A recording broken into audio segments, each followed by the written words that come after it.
Hi, my name is Cynthia Whiteside. I am very new to the real estate world. I am taking my first course at Victor Valley College, and I would like to take all of the other courses. I'm learning lots of new things that I didn't know before. It's really overwhelming, but very interesting and informative. And I would eventually like to get my real estate license. Today, I'm going to talk about 3 topics that I learned. The first one is about the 3 contingencies that the lender offers to the buyer. The next one would be the items that are excluded from the sale. And the last one is closing and possession of the property. So with the residential purchase agreement, it is subject to 3 contingencies. They are built into the CAR, or California Association of Realtors Agreement form. The contingencies are conditions that may be required before something is completed. If the contingency is not met, then the buyer has the right to not enter into the agreement. The first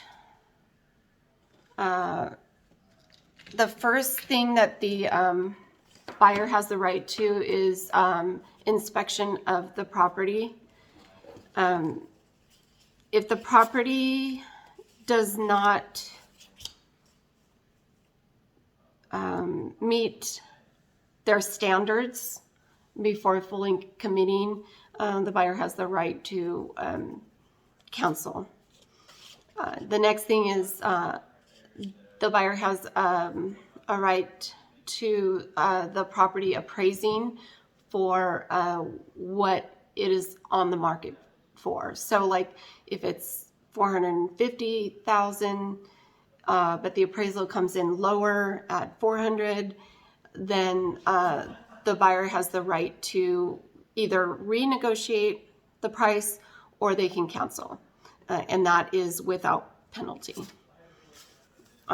Then the last thing is the buyer's loan needs to be approved by the lender. Otherwise, the buyer can't move forward.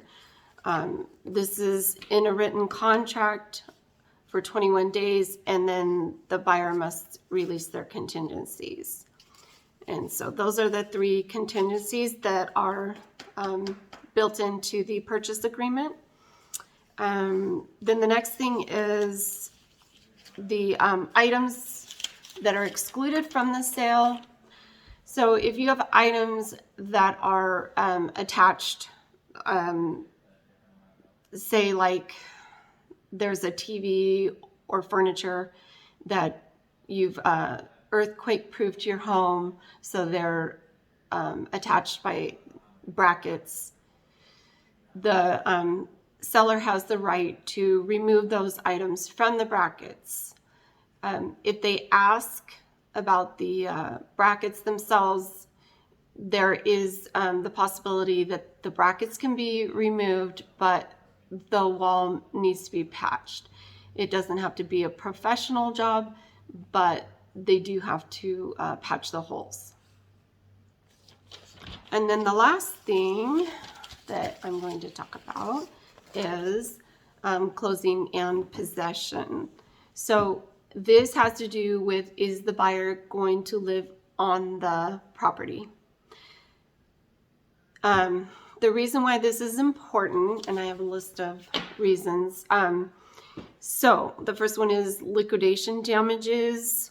Next one is loan qualification. Next one is loan rate. And then the last one is in case of distressed property sale, there is the question of which form will be used. either the RPA or the NODPA.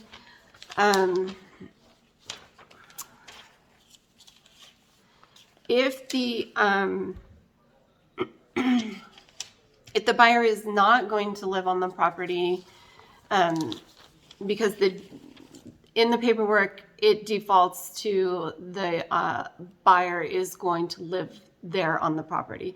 But if that's not the case, then the appropriate box needs to be checked on the paperwork, letting the seller know that the buyer is not going to be living on the property.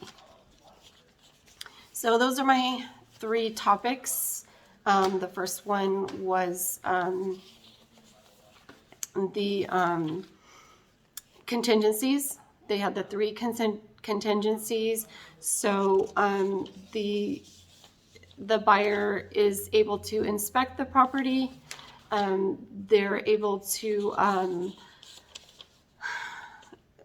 refuse the appraisal, or actually renegotiate the price if the appraisal comes in lower than what they're trying to sell it for. And then and they can do that without penalty. The last thing, the last contingency is, I'm sorry.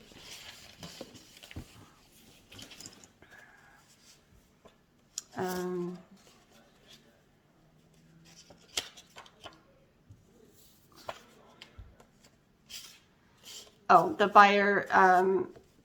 buyer's loan needs to be approved by the lender. Otherwise, the buyer cannot move forward. And they have 21 days, and then the buyer must release their contingencies. And then the next thing was the things that are excluded from the sale. And then the last thing was the closing and possession of the property. And this is where the buyer states whether they are going to occupy the property or not. So those are my 3 topics that I learned about, and I hope to learn a lot more. Thank you for watching.